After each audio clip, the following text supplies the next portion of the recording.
Hello dear students, welcome to this new video. Today in this video we will cover our chapter Ivan's Rise and O level. So here before you read, should criminals in prison be given the opportunity of learning and education? ये बताया गया है कि आप को क्या लगता है कि जो क्रिमिनल्स होते हैं उन्हें अपॉर्चुनिटी मिलनी चाहिए लर्निंग की और एजुकेशन की। क्या उन्हें मतलब पढ़ाया लिखाया जाना चाहिए जो क्रिमिनल्स होते हैं जेल में होते हैं? तो ये पूरा चैप्टर ही एक मतलब प्रिजनर के अराउंड घूमेगा। Just the first question you have been asked that should criminals in prison be given the opportunity of learning and education or should they be also given the education? ये सारी चीज़ें आपको बताई जाएंगी। सो dramatic person ये है the secretary. इसमें कौन कौन से कैरेक्टर्स हैं? The secretary of the examination board है, सबसे पहला कैरेक्टर है हमारा सेक्रेटरी। सेकंड कैरेक्टर हमारा इसमें आएगा the governor of HM prison Oxford. Oxford prison कहा जाए एचएम प्रिजन कहा जाए एक ही बात है। और वो गवर्नर है एक जेम्स इवांस। इसका पूरी स्टोरी का मेन जो कैरेक्टर होता है जेम्स इवांस होता है जो कि प्रिजनर होता है, कैदी होता है। और मिस्टर जैक्सन है जो प्रिजन ऑफिसर है जो कि जेल में स्टोरी है क्योंकि किसी प्रिजनर की एजुकेशन के बारे में बात होने वाली है। तो यहाँ पे सारे कैरेक्टर्स जो होंगे वो जेल के अराउंड भी होंगे ना। तो फिर मेन कैरेक्टर अपना जेम्स इवांस था, प्रिजनर था। फिर जेम्स स्टेफेंस जो थे वो प्रिजन ऑफिसर थे। और द रिवरेंड एस मैकलेरी थे वो इन्विजिलेटर थे, मतलब वो सब चीज़ इन्विजिलेट करते किया करते थे। और मिस्टर कार्टर थे डिटेक्टिव सुपरिटेंडेंट थे। मिस्टर बेल थे डिटेक्टिव चीफ इंस्पेक्टर थे। तो मेनली भी आपको टॉप थ्री कैरेक्टर्स आपको दिमाग में रखने हैं। The secretary of the examination board, the governor of HM prison और जो ऑक्सफोर्ड में है, और जेम्स इवांस जो कि मेरा मेन कैरेक्टर है। Clear? So all the precautions have been taken to see to it that the O-level German examination arranged in the prison for Evans does not provide him with any means of escape. तो एक exam O level का होने वाला है जो कि German का। देखो ओ लेवल एग्ज़ाम क्या होता है, जैसे वहाँ पे क्या हुआ करता था ना, दो लेवल के एग्ज़ाम हुआ करते, एक ओ लेवल होता था, एक जब ओ लेवल आप पास कर लोगे तो ए लेवल एग्ज़ाम में एंट्री मिलती थी। ओ लेवल मतलब जैसे ऑर्डिनरी लेवल एग्ज़ाम होता था तो फिर मेन एग्ज़ाम जो होता था ए लेवल का होता था।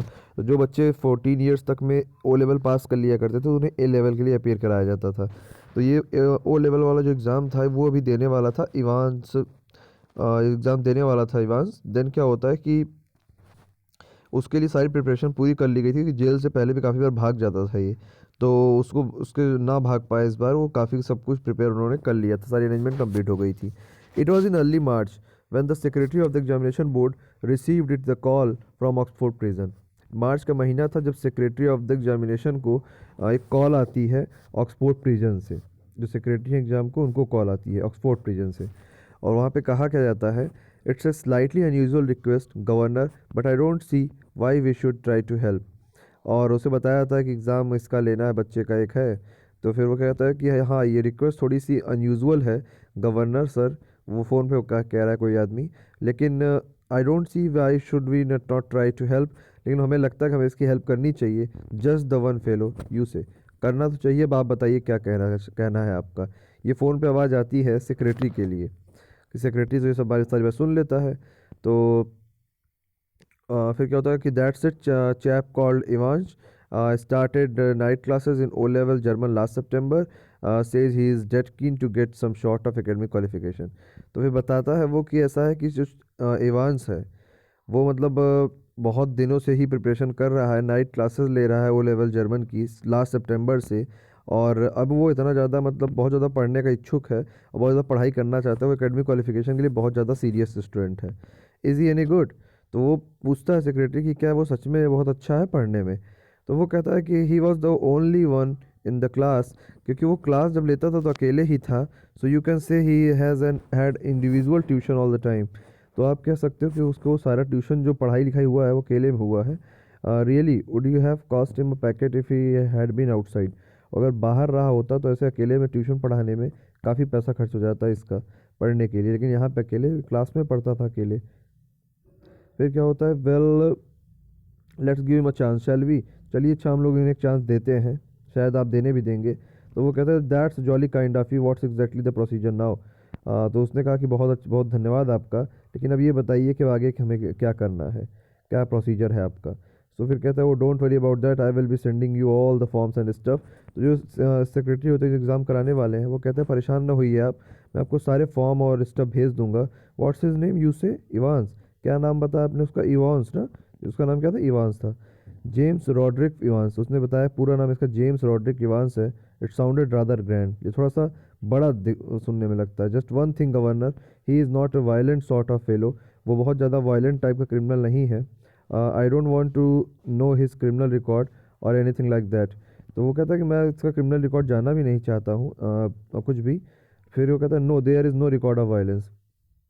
अच्छा वो पूछता है कि नॉट सॉर्ट ऑफ फेलो, हाँ क्यों कहीं वो बहुत हिंसक टाइप का तो नहीं है, वायलेंट टाइप का क्रिमिनल तो नहीं है, वो पूछता है फ़ोन पे जो एग्ज़ाम कराने वाला होता है कि ऐसा होगा तो फिर एग्ज़ाम में दिक्कत कर देगा। कहता है नहीं नहीं ऐसी कोई बात नहीं है, उसका कोई वायलेंस का रिकॉर्ड नहीं है, quite pleasant sort of chap they tell me. और बहुत ही मतलब इतना ज़्यादा मतलब वो क्रिमिनल टाइप का इंसान नहीं है, bit of a card really, लेकिन थोड़ा सा ऐसा टाइप का मतलब लगता है। One of the stars at the Christmas concert, कभी भी कोई भी क्रिसमस वाला फंक्शन होता है तो उसमें बहुत अच्छा मतलब स्टार यही रहता है, सब फंक्शन अच्छे से अरेंज करवा देता है, मतलब मेन करेक्टर इसी का रहता है। Imitations, you know the sort of thing, और ये मिमिक्री भी जानता है, माइक या और वुड स्टफ की मिमिक्री भी कर लेता है। नो ही जस्ट कॉन्जेंटल क्लेप्टोमेनियक। तो कॉन्जेनिटल मतलब क्या होता है कि जैसे कि जो आदतें आपको मतलब बर्थ से मिले इंसान को, मतलब उसके बर्थ से मिल जाए, जो कि बचपन से उसकी आदत उसके पेरेंट्स के कारण हो, वो वाली आदत जिसको कहते हैं कॉन्जेनिटल। उसके बाद फिर कहता है कि क्लिप्टोमेनियाक मतलब कि जब आप एक ऐसी हैबिट होती है जो जिससे इंसान ना चाहते हुए भी चोरी करने लग जाता है, तो चोरी कर ले तो पता नहीं चलता कि वो चोरी करता है, दैट्स ऑल। तो इसी इसी इसी चक्कर में वो जेल में आया हुआ है, बाकी वो कोई ऐसा बहुत बड़ा क्रिमिनल नहीं है। The governor was tempted to add something else but he thought better of it. और गवर्नर इससे ज़्यादा बताने के लिए सोचा कि अब इससे अच्छा है कि he had look after that particular side of things himself, जब वो आएगा तो खुद ही उसे देख लेगा। Presumably said the secretary you can arrange a room where. तो उसने कहा पॉसिबली मतलब प्रिजमेबली मतलब पॉसिबली कि शायद आप सेक्रेटरी ने कहा कि आप उसके लिए एक रूम तो अरेंज कर ही देंगे ना, तो no problem, he is in the cell of his own, if you have no objection he can sit the exam in there. वो अपने सेल में है, अगर आप बुरा ना माने तो वहाँ भी एग्ज़ाम वो दे सकता है, कोई प्रॉब्लम नहीं है। तो वो कहता है that's fine and we could easily get one of the parsons from Saint Mary Max to invigilate if that is. तो उसने कहा कि हम लोग एक चाहे तो पार्सन मतलब जो प्रीस्ट होते हैं, पुजारी होते हैं, एक को बुला लेंगे उसको देखने के लिए कि न कहीं चीटिंग नहीं कर रहा है, तो ये सब हमें वहाँ पे मिल जाएंगे सेंट मैरी मार्क्स में, और एग्ज़ाम हम करवा लेंगे। तो उसने कहा fine yes they seem to have a lot of person there don't they. हाँ वहाँ तो बहुत सारे लोग मिल जाएंगे, क्या आपको नहीं लगता है कि वहाँ मिल जाएंगे। उसने कहा हाँ हाँ ज़रूर मिल जाएंगे। ये सारी बातें इनके बीच में होने लगी है। और एग्ज़ाम किसका होने वाला है, इवांस का। और कौन सा एग्ज़ाम होने वाला, O level. So what will happen now, he has just allowed that okay he can sit in the examination, will he be able to pass that examination, why he is so keen and desirous to be appeared in the examination, we will know in the next part of this video. And at there we will try to understand all the kind of things and stories completely, where what will happen with that boy. Then we will meet in the next video with more information. Till then you need to revise the lesson, you need to write down all the work from the PDF to your copy. Then we'll meet in the next video and we'll continue this lesson. Till then, see you, take care.